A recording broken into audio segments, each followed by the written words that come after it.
Ok, pessoal, boa noite. Tivemos uma trajetória abençoada por Deus, graças a Deus, mas corrida, e eu imagino que vocês em alguma medida também. Então, esse final de semana, eu preferiria sim, mas pode ser com.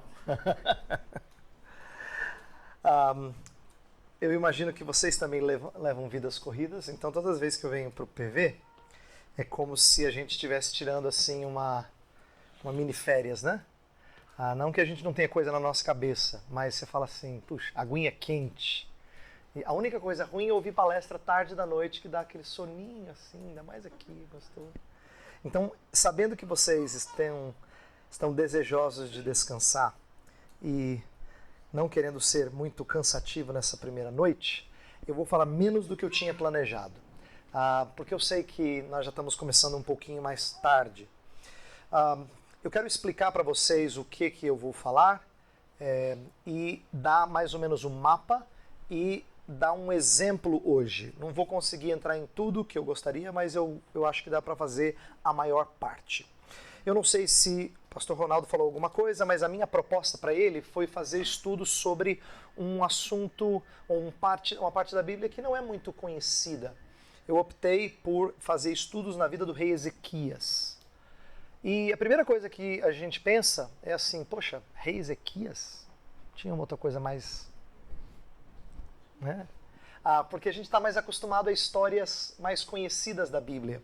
E o rei Ezequias não é uma história muito conhecida. Não é que você nunca leu, você já ouviu falar. Você já leu, se você já leu a Bíblia, você já leu. Mas assim, ninguém fala assim, uau, Ezequias, nossa, ali foi demais. Normalmente não é assim. Normalmente nós temos a impressão de que tem outras histórias da Bíblia com mais coisas a aprender. Então, eu quero explicar por que nós vamos estudar a vida do rei Ezequias nesse retiro, nesse encontro. Nós vamos fazer isso todas as vezes, até a terça-feira, tá? Depois eu quero explicar brevemente como é que nós vamos estudar a vida desse rei. E aí a gente vai dar um exemplo do início da vida dele. Mas é só o comecinho, a gente vai começar, aí eu vou dizer, para, amanhã a gente continua, tá bom? Então vamos fazer desse jeito. Eu vou, então, sugerir que nós comecemos lendo a história no seu início. Então você vai pegar a sua Bíblia, por favor, e abrir em segundo livro dos Reis, capítulo 18. Segundo livro dos Reis, capítulo 18.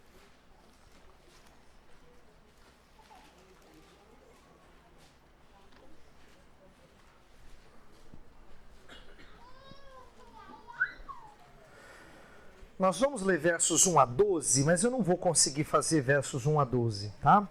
Nós vamos fazer só uma parte. Mas eu acho importante a gente ler esse início da vida dele. Então, a primeira informação que eu quero dar é a seguinte. A história do rei Ezequias, ela tem relatos diferentes no livro de Reis e no livro de Crônicas. Se você é crente há bastante tempo, você sabe que a história dos reis ou da monarquia de Israel foi contada de maneiras diferentes. Ela começa lá nos livros de Samuel, mas a maior parte da história está registrado em Reis e Crônicas. E às vezes a gente lê Reis e Crônicas e não entende por que repete. Mas já falou desse rei. Só que Reis e Crônicas são parecidos com Mateus, Marcos e Lucas. São a mesma história contada de maneira diferente. Mateus, Marcos e Lucas são os chamados evangelhos sinóticos porque eles têm sintonia, eles trabalham de uma maneira em que um complementa o outro, trazem um resumo da vida de Cristo com propósitos diferentes. Então, algo parecido acontece com Reis e com Crônicas e eu quero tentar mostrar aqui ao longo do nosso estudo desse final de semana. Então, o que a gente vai fazer às vezes ler Reis, às vezes ler Crônicas, e às vezes não leremos nem Reis nem Crônicas, mas um outro relato de Ezequias, que tem praticamente idêntico em Reis, mas eu vou ler o relato original, que está em Isaías. Isaías tem um trecho que a gente chama de interlúdio histórico. Isaías de 1 a 35 é profecias, ou oráculos, como a gente chama, E de 40 a 66, oráculos também. Mas do 36 ao 39 tem história. E a história que é contada é a história do rei Ezequias. Curioso isso, né? Isaías foi um profeta que profetizou durante ministérios de outros reis. Mas ele quase não fala dos outros reis. Tem um pouco, fala um pouco de Acás, no capítulo 7, por exemplo. Mas o que aparece mais é a história do rei Ezequias. Em parte, eu vou explicar isso quando a gente estudar o texto de Isaías, é porque Ezequias provavelmente foi muito impactado pelo profeta Isaías. Ele foi um rei piedoso e provavelmente tem alguém por detrás incentivando-o a isso. Tem momentos do interlúdio histórico que isso fica muito claro. Isaías fala com o rei e o rei atende. Obrigado, pastor. Então, a gente vai estudar. Então, a primeira informação que eu estou dando para vocês é que a gente vai estudar um mesmo rei, mas conforme registrado por Isaías, o autor de Reis e o autor de Crônicas, tá? Então nós vamos ler trechos diferentes do Antigo Testamento para olhar para a história do mesmo rei. E então eu quero fazer como introdução, e a maior parte da minha palestra hoje é uma espécie de mapa, isto é, por que a gente vai estudar o que a gente vai estudar e como a gente vai estudar o que a gente vai estudar, tá? Então, por que estudar Ezequias e como estudar Ezequias? A história do rei Ezequias. Então a gente vai traçar 3 pontos de cada um e depois a gente vai entrar nesse trechinho do capítulo 18. Então vamos ler o capítulo 18, versos 1 a 12, e aí depois a gente faz então esse mapa inicial e entra no texto naquilo que for possível. Vamos lá. No 3º ano de Oséias, filho de Elá, rei de Israel, começou a reinar Ezequias, filho de Acás, rei de Judá. Tinha 25 anos de idade quando começou a reinar e reinou 29 anos em Jerusalém. Sua mãe se chamava Abi e era filha de Zacarias. Fez ele o que era reto perante o Senhor, segundo tudo o que fizera Davi, seu pai. Removeu os altos, quebrou as colunas e deitou abaixo o poste ídolo, e fez em pedaços a serpente de bronze que Moisés fizera, porque até aquele dia os filhos de Israel lhe queimavam incenso e lhe chamavam Neustã. Confiou no Senhor Deus de Israel, de maneira que depois dele não houve seu semelhante entre todos os reis de Judá, nem entre os que foram antes dele. Porque se apegou ao Senhor, não deixou de segui-lo e guardou os seus mandamentos que o Senhor ordenara a Moisés. Assim foi o Senhor com ele, para onde quer que saía, lograva bom êxito. Rebelou-se contra o rei da Assíria e não o serviu. Feriu ele os filisteus até Gaza e seus limites, desde os atalaias, os vigias, até a cidade fortificada. No 4º ano do rei Ezequias, que era o 7º de Oséias, filho de Elá, rei de Israel, subiu Salmaneser, rei da Assíria, contra Samaria e a cercou. Ao cabo de 3 anos foi tomada, sim, no ano 6º de Ezequias, que era o 9º de Oséias, rei de Israel, Samaria foi tomada. O rei da Assíria transportou a Israel para a Síria e o fez habitar em Ala, junto a Abor e ao rio Gozã, e nas cidades dos Medos, porquanto não obedeceram à voz do Senhor seu Deus, antes violaram a sua aliança, e tudo quanto Moisés, servo do Senhor, tinha ordenado, não ouviram nem o fizeram. Vamos orar mais uma vez? Senhor, estamos diante do texto sagrado com o intento de estudar aquilo que conhecemos menos ou não exploramos tanto. Pedimos que o Senhor nos ajude mais uma vez a ter alegria em descobrir coisas da Tua Palavra que nós não lembrávamos, ou talvez aprender coisas que nós de fato não sabíamos, ou até, à medida que revemos o que já sabíamos, sermos impactados pelo Teu Espírito com novas aplicações, com maneiras diferentes de olhar para o texto sagrado. Pedimos que o Senhor nos ajude nesse tempo aqui, que seja um tempo de descanso, de refrigério, mas também de crescimento para as famílias que aqui estão. Oramos em nome de Jesus. Amém. Ok, então vamos lá. Nós vamos, como eu falei, primeiro fazer o mapa. Eu vou gastar a maior parte do tempo fazendo o mapa, depois a gente entra no texto e aí a gente fala algumas coisas sobre os versos que aqui estão, tá? Então, nós vamos fazer 8 estudos de Ezequias, de hoje até terça-feira. E nesses 8 estudos vamos explorar uma história que parece não ser tão significativa quanto outras. Então, eu quero responder a primeira pergunta. Por que estudar a vida do rei Ezequias? Por que não outra parte da Escritura? Por exemplo, tem texto da Escritura que a gente se identifica com tanta facilidade, né? Quer ver uma coisa? Você já percebeu como todos os Novos Testamentos dos Gideões sempre vêm com Salmos e Provérbios? Por quê? Porque Salmos e Provérbios são provavelmente a parte do Antigo Testamento mais fácil de alguém que não é crente se identificar. Ele lê Salmos e ele fala assim, nossa, falou comigo. Né? Ele lê Provérbios, tem algumas sacadas de sabedoria interessantes.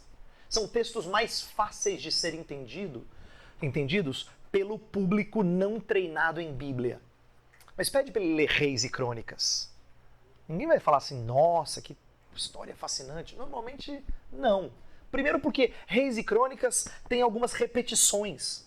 Reinado após reinado, parece que a mesma coisa acontece. Primeiro que todo rei é traçado assim, fez o que era reto perante o Senhor, ou fez o que era mal perante o Senhor. Se fez o que era mal, então fez as mesmas bobagens que os reis anteriores. Você fala de novo. Né? Uma repetição de conceitos. A maioria dos reis não tem tantos detalhes assim. Se tivesse uma história interessante para cada rei, você ainda diria, nossa, muito interessante a história daquele rei, mas tem vezes que não tem. Às vezes a história de um rei, ela parece quase insignificante. Ela é registrada, não tem nada de novo nessa história, nada de diferente. Então você fala assim, Reis e Crônicas? Tinha uma parte mais interessante assim, né? Estudar talvez Gênesis, Abraão, Isaac, Jacó. São histórias que a gente conhece melhor e que são mais dramáticas. Mas eu quero apresentar algumas razões, outras do que simplesmente toda a escritura é inspirada por Deus e útil para o ensino. Você já ouviu esse texto antes? Alguém poderia dar essa resposta, né? Citar lá 2 Timóteo 3 e falar assim, então, toda a escritura é inspirada por Deus. É verdade, mas a gente não estuda 8 dias de genealogia, né? A gente acredita que é inspirada por Deus, mas a gente não fica estudando genealogia durante 8 dias. Então, por que Ezequias? Eu quero dar 3 razões do porquê a gente vai estudar a vida do rei Ezequias. E eu vou falar as 3 de uma vez, depois eu vou explicar rapidamente cada uma das 3.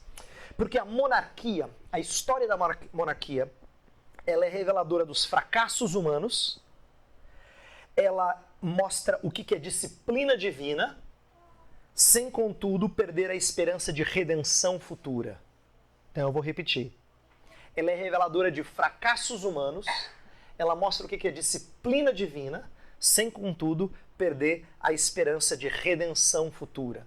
Então as 3 palavras-chave são fracassos, disciplina, redenção. Tá? Fracassos, disciplina, redenção. E eu quero agora explicar em que sentido a história da monarquia revela esses 3. E já vou adiantar que o importante de revelar esses 3 é porque essa história não pertence só à monarquia. Ela é a história do povo de Deus, inclusive a sua história. Porque se eu fosse conhecer algum de vocês hoje e a gente sentasse para conversar, você ia me contar os seus fracassos, às vezes em que Deus pesou a mão, mas de que Deus nunca desamparou você.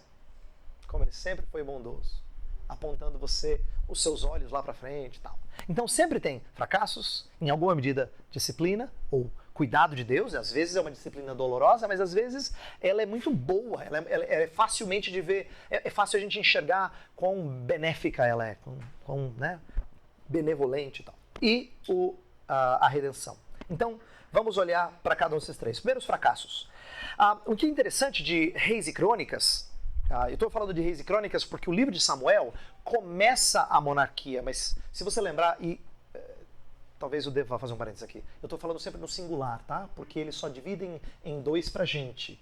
Na verdade, é um livro só. Quando eu falo livro dos reis, eu estou me referindo a 1º e 2º reis. Livro das crônicas, 1º e 2º crônicas. Mesma coisa com Samuel. Essa divisão era muito mais uma questão prática do que propriamente de serem autores diferentes ou histórias diferentes. Bem, Samuel introduz sim a monarquia, mas Samuel, você deve lembrar, só introduz, só começa. Tem a história de Saul, tem o começo da história de Davi, a história de Davi como um todo, mas ela não cobre nem toda a monarquia unida. Então, lembrar um pouquinho de história bíblica, para a gente não ficar aqui boiando. A monarquia ela só foi unida durante 120 anos, 3 reis, 40 anos cada um. Saul, Davi, Salomão. Depois de Salomão, o reino racha com o seu filho Roboão. Então o que isso significa? Que a monarquia ela só é a mais bonita do ponto de vista de um só rei, reinando as 12 tribos e tarará, aquela coisa toda, no comecinho. Depois disso, a história da monarquia é muito triste. Porque é uma história de gente que luta contra gente, o povo contra o povo. Imagina assim, é quase como se parente lutasse com um parente, contra o parente, porque na verdade são tribos que têm uma história juntos, né? Então, os fracassos são revelados de tal forma que vira uma história em vários momentos tristes. Até os reis bons, até os reis gloriosos, é retratado alguma coisa pecaminosa deles. Por exemplo, Salomão. Né? A gente conhece Salomão, coisas fantásticas de Salomão. Mas Reis não esconde o fato de Salomão ser um homem que caiu em idolatria. Né? Ou senão, a história de Josias, outro grande rei. Josias fez uma reforma espiritual assim, tremenda, religiosa, política, mas Josias também escorrega. E no final da vida dele tem esse tropeço. A gente vai ver que o próprio Ezequias, que é um grande rei, também tem tropeços. Então, até os reis bons saem maculados. Que dirá os reis maus? Né? Então, é uma história de fracassos. E tem uma coisa importante para a gente aprender de início. Rei após rei, após rei, após rei, ninguém traz o povo ao seu ideal. É igual política brasileira. A gente troca de governante, mas parece que nunca chega no que o povo quer. Em parte porque nossas expectativas são utópicas. E às vezes as esperanças são idólatras. Né? A gente espera mais do que eles são capazes de entregar, realizar. Mas com a história dos reis é meio parecido. Por causa do fracasso deles, por causa do pecado deles, nenhum rei chegava assim no ápice e ficava no ápice. Quando chegava no ápice, ele dava uma bobeira. Tipo Davi, assim. Tava indo muito bem, obrigado, até o dia que ele andava lá em cima no palácio e viu uma moça que não era dele. Aí, ruína. Né? Salomão ia bem, obrigado. Até o dia em que ele começa a ter esposa após esposa e adorar os outros deuses.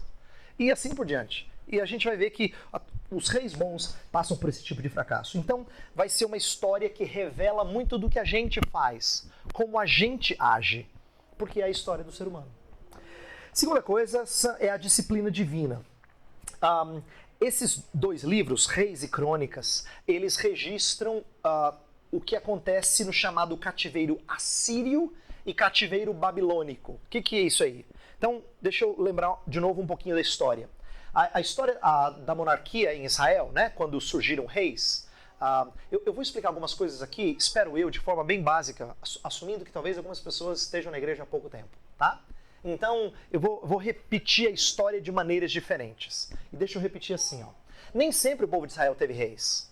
Houve tempo em que eles eram regidos por um homem, Moisés, né? Quando as tribos estavam começando como nação. Depois Josué. Depois de Moisés e Josué, não teve líder nacional. O chamado período dos juízes é um período de líderes regionais. A gente não tem essa impressão muito clara quando a gente lê Juízes. Dá a impressão assim de que juízes como Gideão conduziu todo o povo.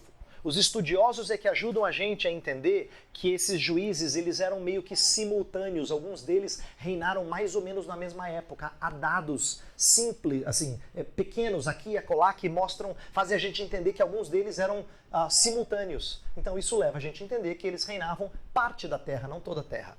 Então por isso que o livro de Juízes é um livro assim em que não está muito bem. Juízes é o negativo da foto de Josué. Tá? É o negativo da foto de Josué. Em Josué havia governante. Em Juízes não havia um Josué. Por isso que em Juízes diz, cada um fazia o que era reto segundo seus próprios olhos. No final de Juízes, então, o que você tem? Barbárie. O finalzinho do livro de Juízes é um livro assim, que você fala, meu Deus, no povo de Deus está acontecendo isso. A maneira como as coisas são tratadas. Primeiro que um levita tem concubina. Depois que a concubina dele é tratada de uma forma assim absurda. Os pecados sexuais, a violência no final do livro de Juízes é horrenda. Depois que o cara, para dar uma lição, corta a mulher em pedaços e espalha pela terra para mostrar para todo mundo o que fizeram com a amada dele, para chocar. Então você fala assim, coisa de horror. Isso não é filme de terror, isso é Bíblia. Isso é o final do período Juízes. Então você consegue entender por que todo mundo queria rei? Rei vai botar a casa em ordem. Depois de um período de Juízes tão bagunçado, os reis vão resolver a nossa situação, né? As nações outras todas têm reis, por que a gente não teria rei? Então vem o pedido por um rei. E a gente lembra dessa parte da história. Deus não se agrada do pedido porque o desejo deles é ser semelhante às nações. Então perceba que eles têm uma expectativa muito grande com os reis e essa expectativa não é realizada. Então, o que acontece? Então, o livro de Reis e Crônicas vai contar que essa expectativa do povo é frustrada e o porquê que tanto o reino do norte quanto o reino do sul vão sofrer cativeiro. O que é isso? É que quando houve o racha do reino, um ficou chamado como reino do norte, é de Israel, e outro ficou chamado como reino do sul, que era o reino de Judá. Reino do norte não tem nenhum rei bom. Todos os reis do reino do norte, é dito deles, e fez o que era mal perante o Senhor. Então, a história do Reino do Norte é uma história de decadência. Até que em 722 a.C., existe a queda de Samaria, a capital do Reino do Norte, que é o finalzinho do texto que a gente leu agora.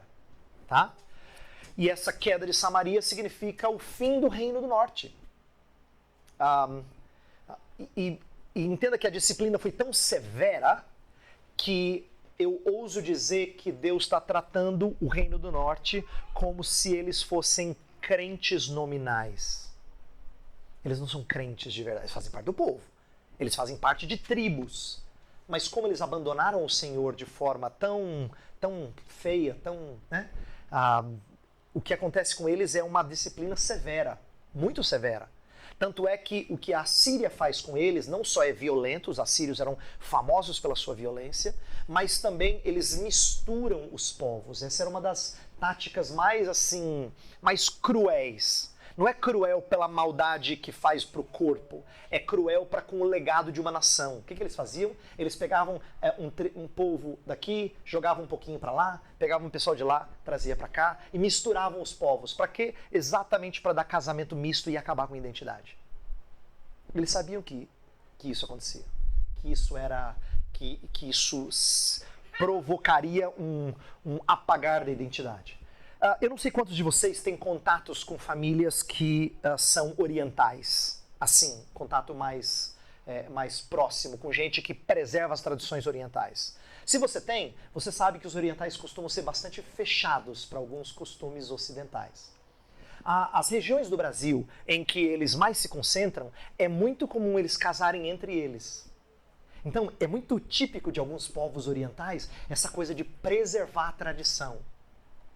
Então, eu estou trazendo essa ideia porque brasileiro não tem muito disso. Brasileiro, assim, branco, casa com preto, e não estou falando nenhuma coisa negativa.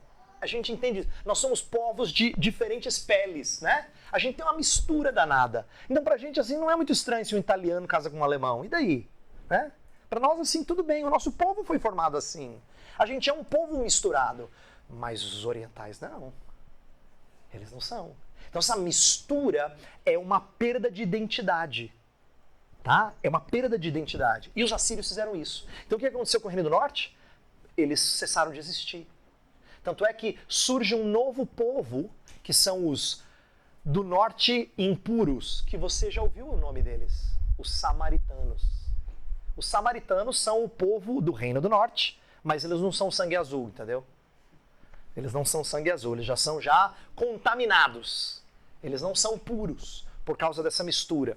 Então, olha que disciplina severa no Reino do Norte. No Reino do Sul, a disciplina não é leve, mas Deus permite que o Reino do Sul, que teve alguns reis bons e alguns reis maus, permite que voltem.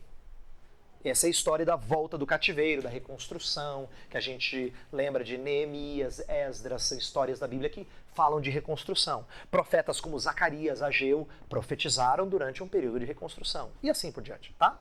Então, é uma história, a monarquia primeiro é uma história de fracassos, mas é uma história da disciplina. Deus está escrevendo para o povo, explicando para o povo que está lendo esses livros, por que a história deles tem tantos capítulos tristes.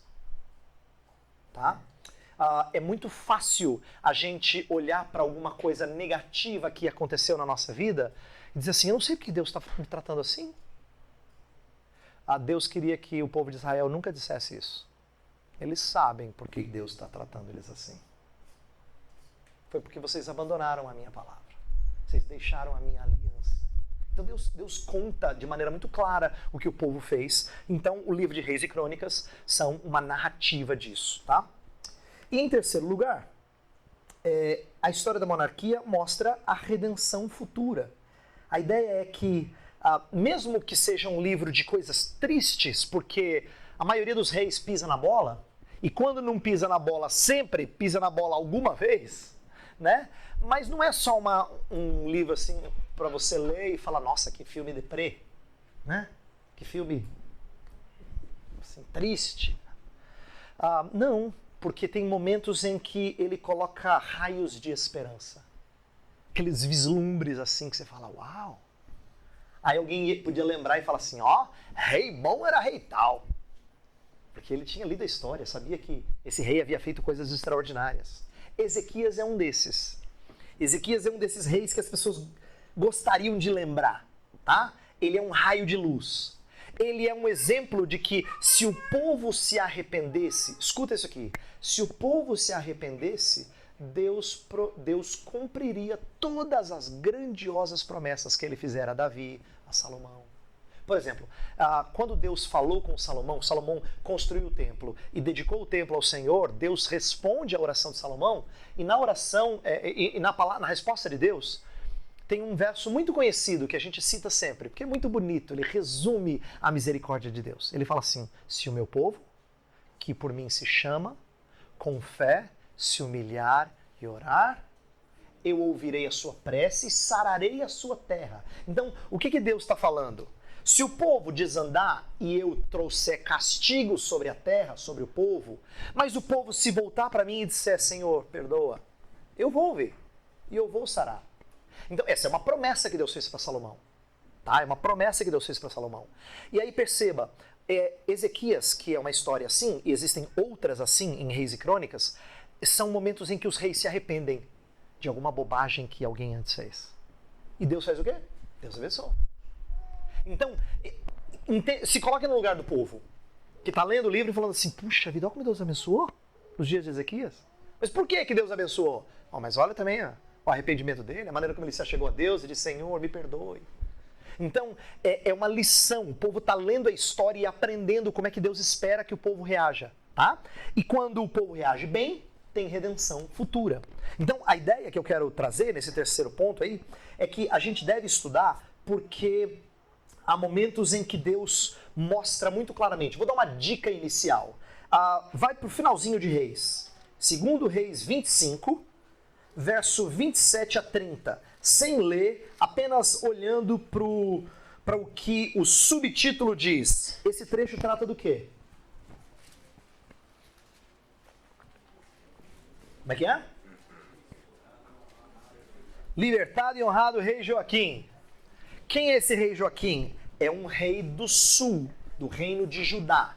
Lembra, o reino do norte tinha sido castigado pela Síria e ele sumiu como reino. Mas o reino do sul foi castigado e depois Deus vai trazer o povo de volta. A Babilônia vai causar grandes danos, mas vai trazê-los de volta. Bem, um livro triste termina como? Com um rei libertado e honrado. Aí você fala, opa, será que aqui tem uma dicasinha sobre como é que Deus quer tratar o seu povo? Entenda que o livro poderia ter terminado de maneiras diferentes. Se Deus quisesse espizinhar eles, ele diria assim, e o rei Joaquim foi preso e sofreu muito na mão dos inimigos. E acabou o livro. Aí você fala, nossa. Mas não foi assim. O livro termina com um tom positivo, embora tenha contado muitas coisas negativas. É uma maneira da gente entender que Deus parece estar dizendo assim, se eu quiser eu liberto e eu abençoo. Por que vocês não se voltam para mim? Então quem está lendo Reis deve pensar dessa forma, né? Inclusive, para terminar essa primeira parte do porquê estudar Ezequias, Ezequias tem uma reputação impressionante, incomparável. Alguém leia em voz bem alta, por favor, o versículo 5 do texto que a gente leu. 2 Reis 18, verso 5.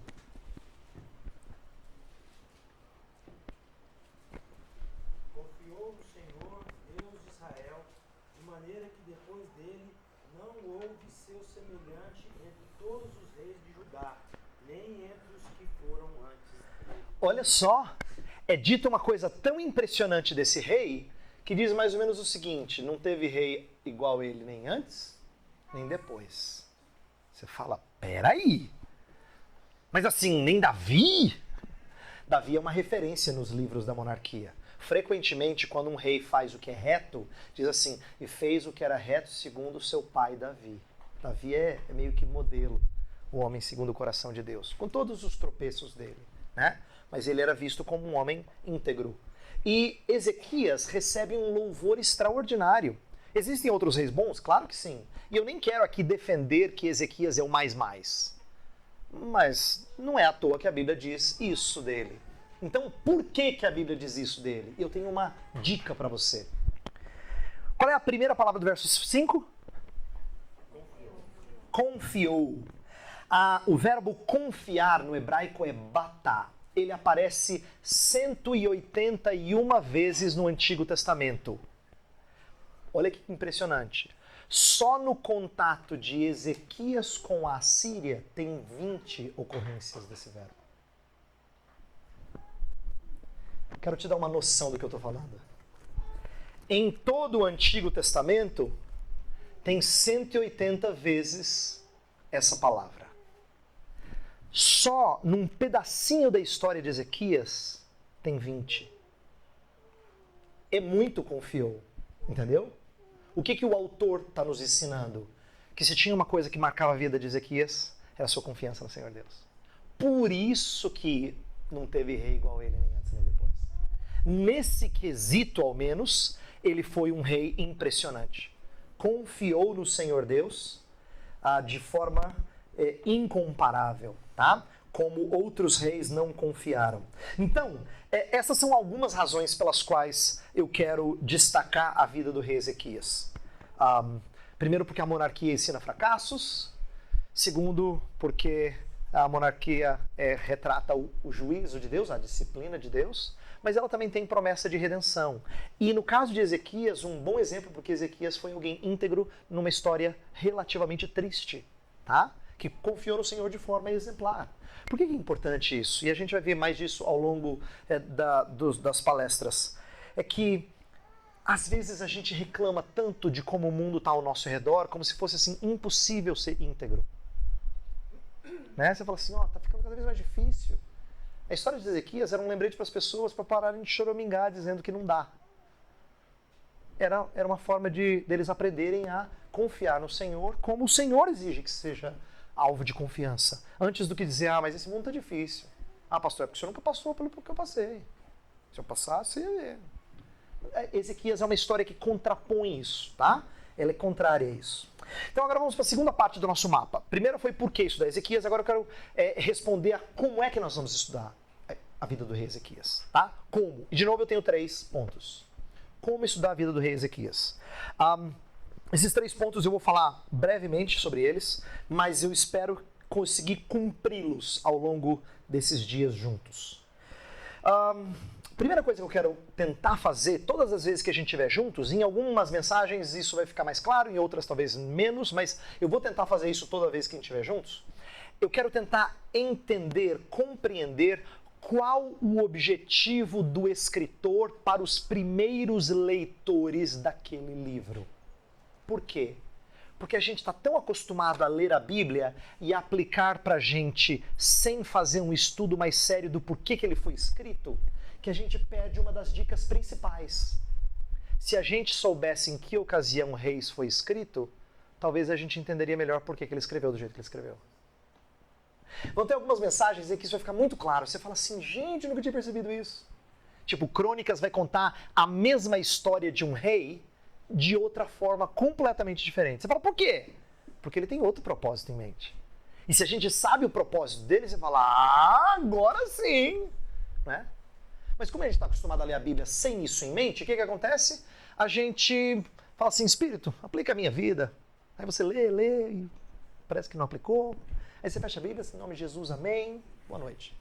Né? E vai deitar na expectativa de que essa história fale com você sem um entendimento mais aprofundado do que ela pode nos dizer. Então, a primeira dica que eu quero dar é a seguinte: ao invés da gente ler a Bíblia sem o cuidado de entender por que aquele trecho foi escrito, que a gente se debruce dentro do possível. Eu não estou pedindo para vocês serem estudiosos, teólogos, que nem o pastor Ronaldo, né? Estudiosos que se debruçam em cima da Bíblia horas e horas e horas da semana. Não é isso. Eu sei que vocês levam vidas ocupadas, não é isso. Mas se eu consigo entender um pouquinho melhor do porquê que ele foi escrito, será que isso vai me ajudar a entender? Então, às vezes, uma mera Bíblia de estudo com uma boa introdução pode dar uma dica assim. Se a gente tivesse o cuidado de dizer assim, eu vou ler esse livro aqui, mas antes de ler esse livro na minha devocional, eu vou ler alguma coisa sobre esse livro, para eu saber do que esse livro trata. Aí eu vou fazer as minhas devocionais essa semana. Aí você fala, olha, sabe que eu aprendi uma coisa nova? Eu li Reis de novo, foi fantástico, porque eu aprendi que Reis foi escrito para... Aí, entendeu? Então, o que eu quero evitar? Eu vou dar um exemplo, e aí eu fecho esse primeiro ponto. O que eu quero evitar é que a gente faça assim, leia um texto, aí eu pergunto para você, o que esse texto quer dizer para você? Aí você fala assim, para mim, esse texto quer dizer que esse mundo é muito mal, viu? Aí eu falei para você, o que esse texto quer dizer? Você fala assim, para mim, esse texto mostra assim um Deus misericordioso. E para você? Para mim esse texto mostra assim que minha neta tem que criar juízo, porque ela é... Eu falo, meu Deus, por que cada um diz uma coisa diferente? Isso não é incomum. Por que a gente não se debruça para entender o porquê que o texto foi dito? Cada um entende o que quer. Essa é uma maneira de pular para a aplicação direto, sem entender qual é a intenção. Isso é muito comum em estudo bíblico. E às vezes a gente peca porque a gente faz o texto dizer o que a gente quer. Por exemplo, vou dar um exemplo engraçado, mas que talvez ajude a entender. Você está lendo o livro de Ruth? Aí a senhora que está lendo o livro de Ruth fala assim, então, nora boa é nora que nem Ruth. Mas não foi para isso que Ruth foi escrita. Mas se você quiser entender isso, você entende isso. Entendeu? Mas não foi para isso que Ruth foi escrita. Ruth te dá uma dica do porquê foi escrito. Está no finalzinho. No finalzinho de Ruth, eu não sei se você lembra do livro. No finalzinho de Ruth, ela casa com Boaz, eles têm um filho, Noemi carrega a criança no colo, e aí assim, quando tá aquela cena de Hollywood, que você fala assim, gente, linda essa história, você tá quase chorando de tão bonita que essa história, você já leu várias vezes, mas assim, é muito comovente. Aí começa a aprender assim, e fulano gerou fulano, e fulano gerou fulano, e fulano. É igual aqueles escritos assim do filme que você não quer ver. Você queria ver um pouquinho mais da história, tava tão bonita, pra que aqueles escritos? Estragar o filme, né? Mas não. Esse é o propósito do livro de Ruth. É para te ensinar que com aquela história singela de uma moabita casando com um homem que estava disposto a perder tudo para abraçar a sua parente, veio o grande rei Davi. E o livro termina dizendo, e Jessé gerou a Davi. Acabou. Essa história foi contada para você saber isso. Esse é o propósito de Ruth. Então, se você não sabe o propósito de Ruth, aí você enxerga a história de nora e sogra, entendeu?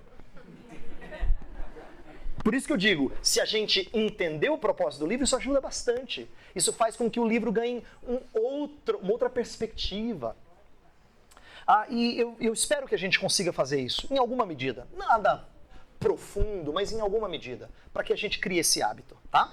Então essa é a primeira razão, buscando compreender qual o objetivo do escritor para os primeiros leitores. É assim que a gente vai tentar estudar a vida desse rei. Segunda maneira de estudar a vida desse rei é sem moralismo, mas com redenção. Deixa eu explicar o que eu quero dizer.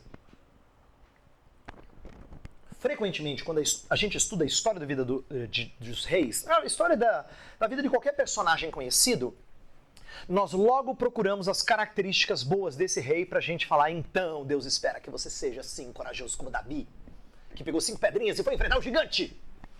E aí a gente fala assim, meninos, meninas, imagina você, professor de escola dominical, tá? Então, crianças, a gente precisa confiar em Deus que nem Davi. Davi foi um homem de Deus. E ele foi lá e matou o gigante. Aí assim, se eu estou pregando para adultos, eu falo assim, qual é o Golias da sua vida? Isso é alegoria. Isso é muito comum as pessoas fazerem quando elas estão lendo o Antigo Testamento. Alguns pastores, quando estão pregando no Antigo Testamento, eles gostam de fazer pontes assim, alegóricas, porque aí você entende o que você quer. E por que isso é ruim? Então deixa eu dar um exemplo de uma história bem conhecida.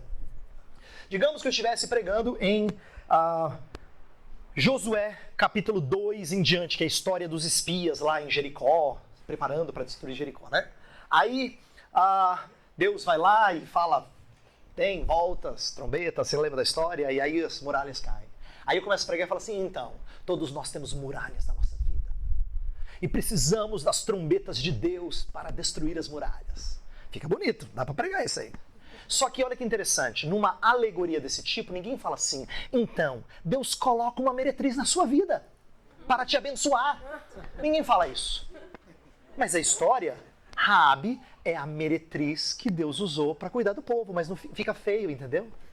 Você coloca, Deus coloca uma meretriz na sua vida. Aí a esposa já olha pro lado e fala assim, como assim? Né? Entendeu? Então, por que eu estou dando esse exemplo? Quando a gente faz essas alegorias, frequentemente a gente pega só a parte que nos interessa. A gente pega só a parte que fica bonita de ensinar. A gente não faz isso com todo o texto. Isso é péssimo, porque mostra que quem manda no texto sou eu, não o que o texto quer me ensinar.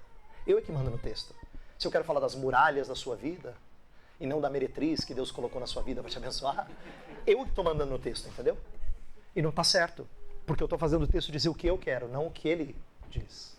Então, a gente precisa tomar muito cuidado para que a gente não estude a Bíblia com moralismos. Moralismo é quando a gente quer achar só lição de moral. Seja como Daniel, que foi um homem de oração. Seja como Davi, que foi um homem corajoso. Porque quando a gente faz isso, Deus fica muito bonitinho, mas ele fica por detrás das cortinas. Deus fica pequeno. A Bíblia não é uma história de grandes homens que confiaram num Deus bonzinho. A Bíblia é a história de um grande Deus que salvou homens mauzões. É a história de redenção de Deus. Então, quando eu leio o Antigo Testamento, antes do que ficar buscando e procurando qual o exemplo de moral que eu vou usar para aplicar aqui, eu preciso entender em que Deus se mostra grandioso aqui. Como é que Deus se mostra grandioso aqui para que eu o adore? Para que no final do sermão a gente não diga assim, pô, Ezequias mandou bem, cara. Para que a gente diga assim, nosso Deus é grandioso. Se a gente canta músicas de adoração a ele, não de adoração a Ezequias, então quem tem que ser destacado é ele, não Ezequias. Entende o que eu estou dizendo? Ao invés de a gente olhar para os personagens humanos e ver neles os exemplos para a gente seguir ou não seguir, não é que isso não possa acontecer, que isso seja secundário ao que Deus está fazendo na vida do povo. É isso que é o mais importante a aprender da história.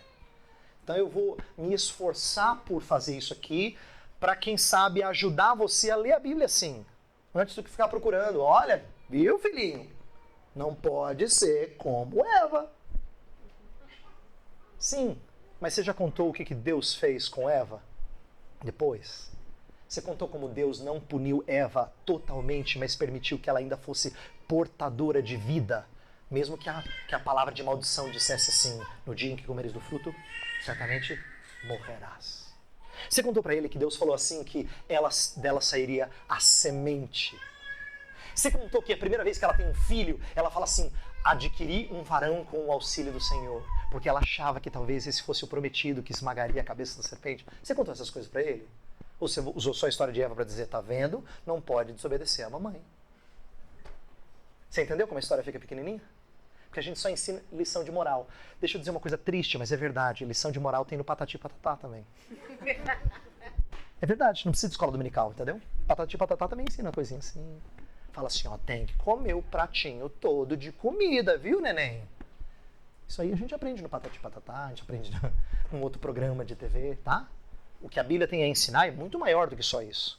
E o que a gente tem que ensinar nossas crianças na escola dominical é muito maior do que isso. Então eu quero ajudar você, queira Deus que isso seja possível nesse final de semana, de a gente enxergar primeiro como é que Deus é grandioso nessa história, antes do que só fazer uma história de moralismo. Tá? Terceiro ponto. Para que Deus fique grandioso, a nossa história tem que ser cristocêntrica. Então, eu vou fazer um exercício. Ao final de cada mensagem, inclusive a de hoje, por isso que eu vou para a parte final agora, eu quero que a gente veja como é que aquilo que Ezequias vivenciou, bom ou mal, lança luz sobre algo que acontece com Cristo ou sobre Cristo. Isto é, algo que acontece na vida de Cristo ou alguma coisa que Cristo realizou e os apóstolos interpretaram. Então, no final de cada mensagem, a gente sempre vai ler um texto do Novo Testamento, dizendo assim, tá vendo como é que esse texto aqui, ele mostra como Cristo é o ápice das coisas que apareceram na história de Ezequias. Tá? Por quê? Porque, no final das contas, esse livro é sobre uma pessoa. Esse livro é sobre uma pessoa. Ele diz isso. Lembra quando ele fala assim, quando Lucas registra que ele está lá no caminho de Emaús e ele abriu as escrituras e mostrou tudo o que dizia a seu respeito? Quando ele disse para os fariseus, as escrituras testificam de mim. É sobre ele. E ele não estava falando do Novo Testamento, não estava escrito ainda. Ele estava falando do Antigo Testamento. Então eu quero que a gente gaste tempo aprendendo como é que isso lança luz sobre Jesus Cristo, tá? Para que a gente aprenda com Cristo e não só com a história desse rei. Então, esse é um mapa. Eu vou tentar fazer isso todos os dias, essas três coisas, tá? Então agora a gente vai ver bem rapidamente, não vou poder explorar o texto com a riqueza que ele exige, mas eu vou começar. Eu quero olhar para algumas coisas do texto que a gente leu e terminar com o texto do Novo Testamento. Então, volta a sua Bíblia lá para 2 Reis 18. E eu quero que você comece, por favor, lendo novamente versos 1 e 2.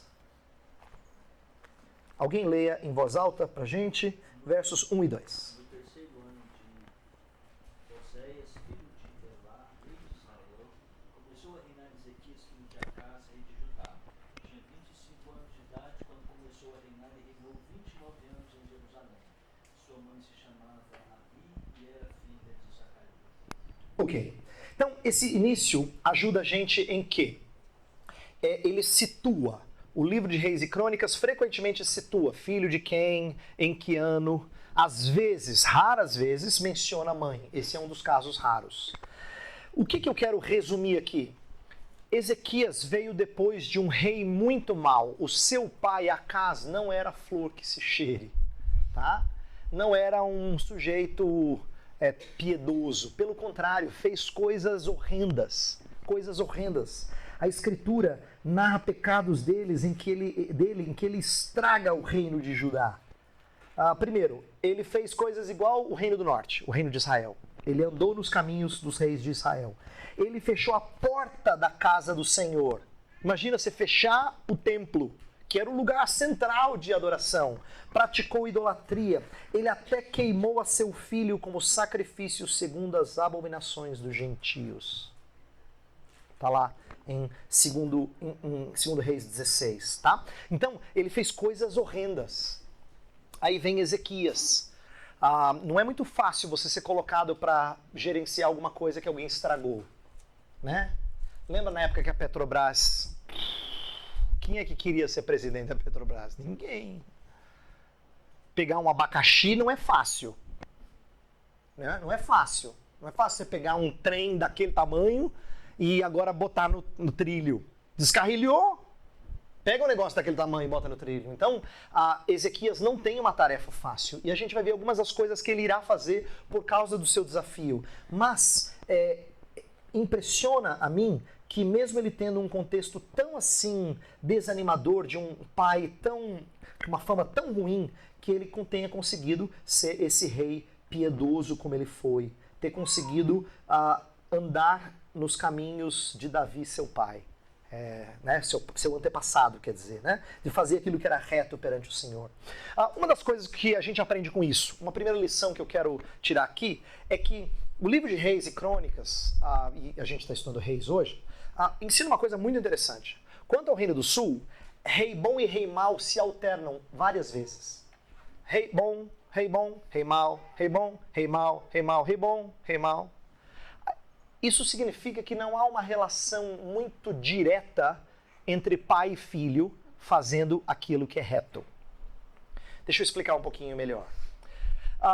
No Reino do Norte, que durou só 210 anos, mais ou menos, tiveram 9 dinastias diferentes, isto é, 9 famílias diferentes reinando.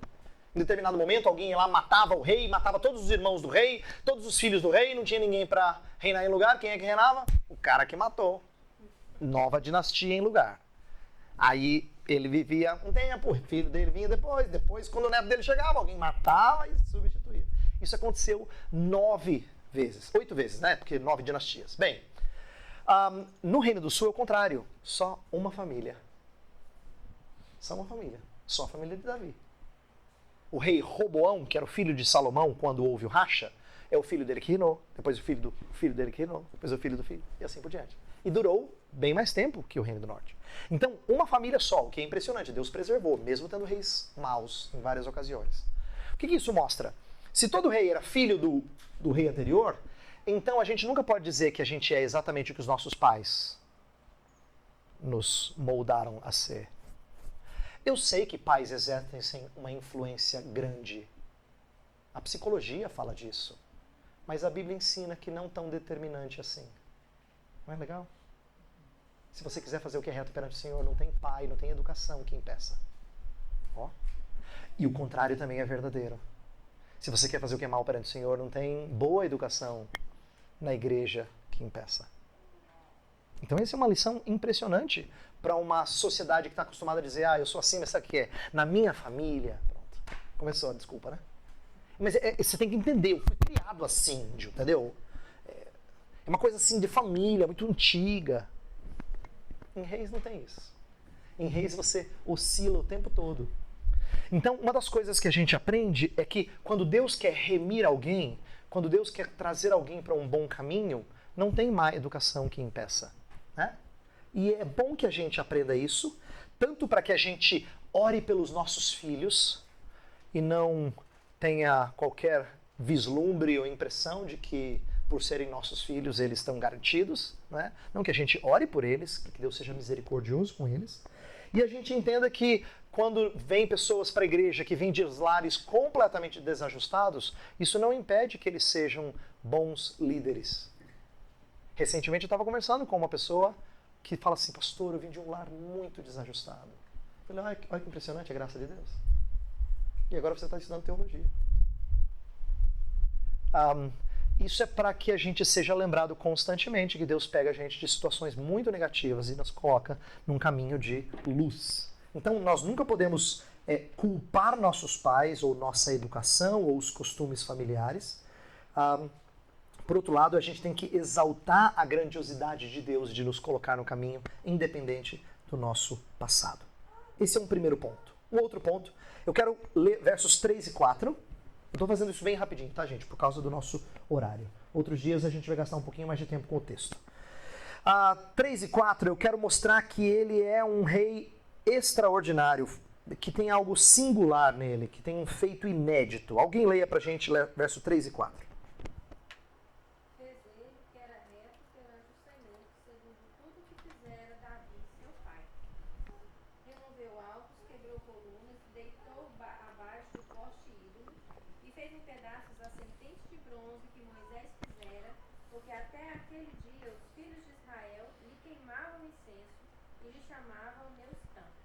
Isso, tá bom. Eu quero chamar a sua atenção para aquilo que aparece no verso 4. O verso 3 é um verso que fala que ele fez o que era reto. Outros reis fizeram o que era reto. Mas o 4 ele fala uma coisa que impressiona até em comparação com os reis retos. E é uma expressão que normalmente a gente que passa batido. Normalmente passa batido. Quando a gente está lendo assim, a gente nunca presta muita atenção. Então eu queria chamar a sua atenção hoje. O verso 4 começa com a seguinte expressão: removeu os altos. Tá bom? O que mais? Não. Deixa eu te explicar. Ele removeu os altos. Não entendi, pastor, mas assim, o que mais que ele fez? Não, você não entendeu. Ele removeu os altos. Por que eu estou destacando isso? Porque eu quero mostrar para você agora que vários reis bons antes deles fizeram muita coisa boa. Mas é dito deles assim, porém não removeu os altos. Aí vem Ezequias e ele removeu os altos. Você fala, caraca, como é que ele conseguiu? Então vamos ler, eu quero mostrar isso para vocês, eu não quero que vocês acreditem em mim somente. Eu quero mostrar isso a vocês. Então eu vou precisar da ajuda de pessoas diferentes aqui, lendo em voz alta, tá bom? Uma primeira pessoa, levante a mão aí, porque se você se voluntariar, aí a gente dá textos diferentes para cada um. Quem topa ler, levante a mão e eu vou pedir para você um determinado texto. Então vamos começar aqui, leia por favor, 1 Reis 15, de 11 a 14. Lá em cima... 1 Reis 22, 43 e 44, tá? Mais outra pessoa? Aqui embaixo, 2 Reis 12, versos 2 e 3. Outra pessoa? Aqui, então, 2 Reis 15, versos 3 e 4. Tá bom, tem mais, mas eu vou escolher só esses, tá? Existem outros reis, eu fiz questão de olhar todos os reis retos de Judá. Eu estou citando apenas alguns deles. Vamos começar aqui com 1 Reis 15, versos 11 a 14. É a história do rei Asa. Caso você não saiba, Asa fez o que era reto perante o Senhor. Veja só como é descrita essa história, bem alto. Asa fez o que era reto perante o Senhor, como Davi seu pai, porque tirou da terra os prostitutos cultuais e removeu todos os ídolos que seus pais fizeram. Ó, mandou super bem. E até a Maaca, sua mãe, depôs da dignidade da rainha mãe. Olha só, ele até confrontou a mãe. Esse cara é macho. Porquanto ela havia feito ao poste ídolo uma abominável imagem. Pois Asa destruiu essa imagem e a queimou no vale de Cedron. Os altos, porém, não foram tirados. Próximo texto. 1 Reis... Qual é que eu passei? 22, 43 e 44. A história do rei Josafá, também rei que fez o que era reto. Ele andou em todos os caminhos de Asa, seu pai. Não se desviou deles e fez o que era reto perante o Senhor. Todavia, os altos não se tiraram. Neles o povo ainda sacrificava e queimava incenso. Puxa vida. Todavia, tem um todavia para estragar a história. O cara foi bom. Todavia, os altos não se tiraram. Próximo texto. 2 Reis 12, versos 2 e 3, história do rei Joás. Fez Joás o que era reto perante o Senhor, todos os dias em que o sacerdote Joiada o dirigia. Tão somente os altos não se tiraram. Puxa vida, só faltou isso. Tão somente os altos. Tá vendo como é que o texto descreve? O cara foi muito bom. Olha, cara crente. Que rei piedoso. Tão somente isso aí não deu, né? Ah, então, é o início da descrição da vida dele e coloca esse porém. 2 Reis 15, verso 3 e 4, o rei Urias. Ele fez o que era reto perante o Senhor, segundo tudo que fizera Amazias seu pai. Tão somente os altos não se tiraram. Então, eu acho que o meu ponto ficou claro. Existem outros, eu pulei alguns textos.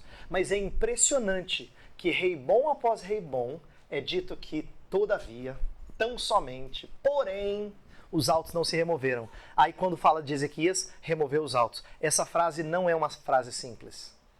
É uma frase impressionante. Porque ele conseguiu quebrar com uma tradição que já se demorava bastante tempo. Outra tradição com a qual ele rompeu era o sacrifício feito à serpente de bronze lá dos dias de Moisés, Neustã. Diz o versículo 4 do nosso texto. Não é que eles adoravam Neustã desde lá. Neustã é assim, ó. Ela passou da minha bisavó, que ganhou da tataravó dela, que ganha... Sabe aquela coisa assim, que vira estimação? Uma hora alguém começa a adorar. Foi assim que aconteceu na história. Não é que lá atrás era um alvo de adoração. Porque se tivesse sido alvo de adoração, a coisa já tinha... O pau já tinha quebrado lá atrás. Porque quando teve bezerro de ouro, você lembra o que aconteceu, né? Então não é que virou adoração lá atrás, é que era uma relíquia de Israel. Agora pensa bem, ele quebrou Neustã, que era lá da época do deserto, cerca de 700 anos antes. Você imagina o curador do museu como que ficou irado? Pensa bem, se quebrar uma peça de 700 anos é mais longo que o Brasil. Tem mais história que o nosso país. Pois ele vai lá e quebra com isso por causa da idolatria que está... atrapalhando o povo. O que eu quero dizer com isso? Ezequias fez algo impressionante e isso é uma história daquilo que Deus é capaz de fazer na nossa vida. ele rompe com pecados antigos. Sabe o que me impressiona disso? Os pecados antigos são aqueles que antigos que eu quero dizer, aqueles que se repetem na nossa vida. Nos momentos mais tristes da nossa caminhada cristã, a gente tem a nítida impressão de que nunca vai deixá-los. Porque a gente já fez várias vezes. A gente tem a nítida impressão. Você fala assim, olha, eu sou crente, mas olha, não sei se eu consigo abandonar essa vida. Porque eu já tentei, já falei para Deus, já fiz jejum, já orei, o pastor já me aconselhou, já li livros sobre esse assunto. E a gente tem a impressão que nunca vai deixar. E é impressionante que Deus tenha contado a história de Ezequias sim, para que a gente seja lembrado que se Deus quiser, Ele pode sim, claro. Se você se dispuser a ser limpado por Ele, é claro que pode. Você pode romper com pecados antigos. A história de Ezequias é um raio de esperança. Então eu quero terminar a palavra de hoje. Eu não vou me delongar, mas tinha outras coisas no texto. Eu não vou trabalhar hoje. Mas eu quero terminar assim. Esse começo da história de Ezequias, portanto, é uma lição para quem está lendo Reis, de que depois de um rei mau, depois de tanta idolatria, depois de históricos tão ruins no passado, Deus frequentemente levanta um raio de esperança redentora. Né? Ele aponta uma luz no fim do túnel. É igual você triste no domingo lá, vai na igreja porque o pastor falou, tem que ir na igreja, né? Vai lá ouvir o pastor e tal. Aí o pastor pega aquela mensagem e fala assim, Senhor, ainda bem que eu vim. Resolveu tudo na sua vida? Não, segunda-feira vão ter os mesmos problemas. Mas só que agora você caminha com a esperança que a palavra renova em você. É diferente. Os problemas continuam lá. Eles não vão embora assim. Mas agora você está renovado. Imagina os leitores de Reis lendo a história de Ezequias dizendo, olha só, ele removeu os altos. Ele quebrou com a serpente Neustã. Então, eu quero terminar, como eu falei que eu disse que ia fazer isso todo dia, eu quero mostrar que Deus fez isso também na história, com a história mais bonita. Na história da redenção, a história mais bonita é um raio de esperança. Você lembra quando 3 homens, pelo menos a gente ouve da tradição que eram 3, a gente não sabe, né? Mas quando alguns homens vieram do Oriente por causa de uma luz, um raio de esperança, não é?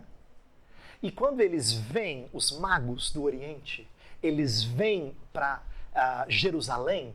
Eu imagino que eles venham para Jerusalém, a gente não tem ao certo como saber, mas eles devem ter vindo para Jerusalém porque essa estrela, que a gente não tem dicas muito concretas sobre o que ela era, mas a boa chance deles serem estudiosos de astronomia e terem entendido alguma coisa extraordinária nos astros. Olha que curioso, parênteses.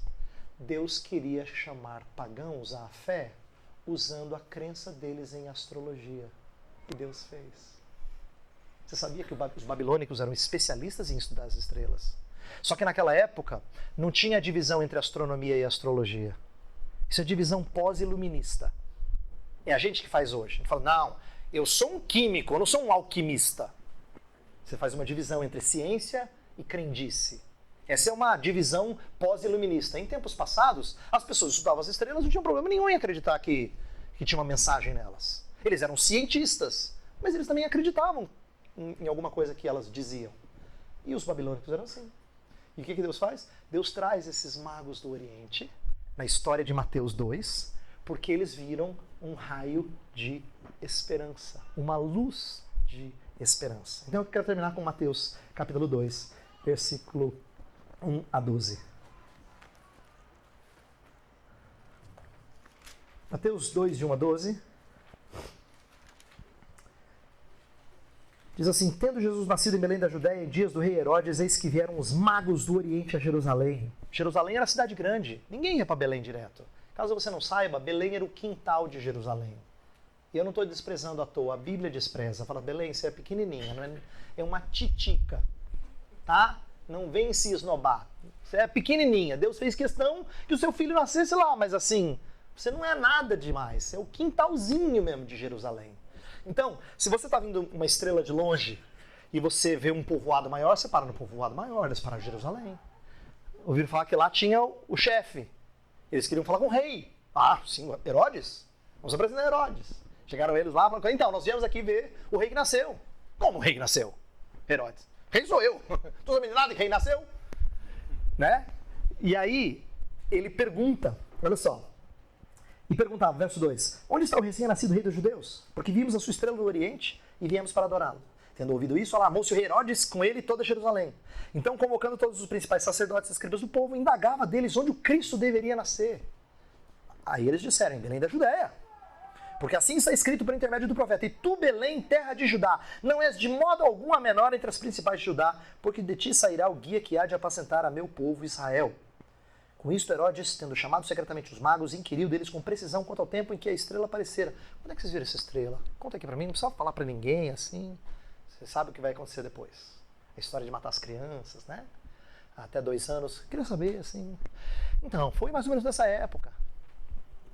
Aí ele diz o quê? Verso 8, 9 diz assim, depois de ouvirem o rei, partiram, e eis que a estrela que viram no Oriente os precedia. Perdão, final do 8 ele fala, quando tiveres encontrado, avisai-me para eu também ir adorá-lo. A gente sabe que isso é falso pela atitude dele depois, quando ele mata aquelas crianças em Belém, mas entenda que essa história é um excelente exemplo de como, diante de um raio de esperança, as pessoas reagem de forma completamente contrária. Deixa eu explicar uma coisa. Esses que vieram do Oriente andaram centenas de quilômetros. De Belém a Jerusalém dava 9. Para aqueles dias, 9 quilômetros era fichinha, quando você não tinha carro, quando você não tinha...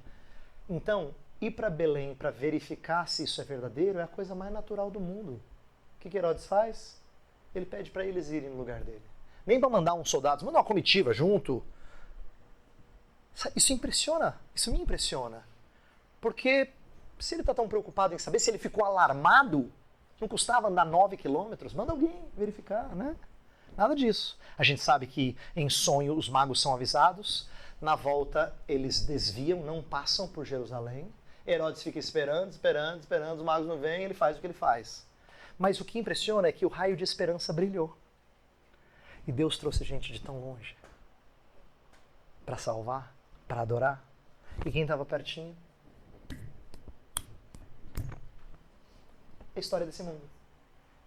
Não é impressionante que na sua igreja chega gente que você fala assim, como é que ele chegou aqui? E o seu parente que já te ouviu tantas vezes nunca vem. É uma tristeza. Como as pessoas reagem de forma tão distinta ao raio de esperança. A esse vislumbre de salvação da parte de Deus. Então eu quero terminar dizendo que nós vamos contar essa história de Ezequias olhando para como é que Deus vai trazer um suspiro de alívio, um raio de esperança, uma promessa de redenção através desse rei que é santo, que é bom, com todos os defeitos que ele vai mostrar aqui também, tá? E sempre eu vou procurar nunca exaltar Ezequias acima do personagem principal. Por isso que eu quero que você entenda que a história de Ezequias é um exemplo de uma história muito maior que brotou esperança. Pensa nas pessoas que creram em Jesus. Simeão, que segura os meninos no braço e fala assim, Senhor, agora eu posso morrer. Tudo que eu queria era ver a tua salvação. Ele podia até dizer, Senhor, dá uns 30 anos aí para ver esse moleque crescer, ver o que ele vai fazer. Podia, né? Mas ele não faz isso. Você, Senhor, pode me levar. O moleque chegou. Esse menino aqui é a tua promessa cumprida. Imagina que gostoso. Que fé, que confiança. Não é? Então, existem personagens na Escritura que são assim, que acreditam. Eles chegam e falam assim, Senhor, tem uma pessoa próxima a minha que está doente. Então vamos lá. Não precisa, só dá uma palavra, eu sei que vai curar. Aí Jesus fala assim, uau, fé assim eu nunca achei em Israel. Não, é porque eu sei como é que é, eu tenho servos. Eu dou uma ordem e eles cumprem. Então, ele está vindo como servo desse Senhor Jesus. Se o Senhor der uma palavra de ordem, eu acredito que vai se cumprir. Tem alguns assim que com tão pouco creem de forma maravilhosa, né? E tem uns fariseus que leem a Bíblia o tempo todo e daquele jeito lá. Que você fala, não acredito. Cabeçudo, né? Então, a história de Ezequias é assim. Enquanto tem um reino de Israel que não crê, tem um reino do sul guiado por Ezequias que durante algum tempo vai confiar no Senhor. Isso para que o povo que lia essa história voltasse a ter confiança em Deus, tá? Então a gente vai ver outros trechos da história de Ezequias nos próximos dias e tentar fazer essa amarração. Eu vou orar e pedir que Deus nos dê descanso adequado essa noite, para que amanhã a gente tenha disposição. Senhor, nós te louvamos pelo tempo juntos, pedimos que o Senhor nos dê descanso depois da viagem, depois de chegarmos aqui, que possamos amanhã não só estarmos atentos à tua palavra, mas aprendemos a ruminar, a meditar nela. Que o Senhor sempre promova boas conversas aqui no PV, para que nosso tempo seja de reflexão. Oramos em nome de Cristo. Amém.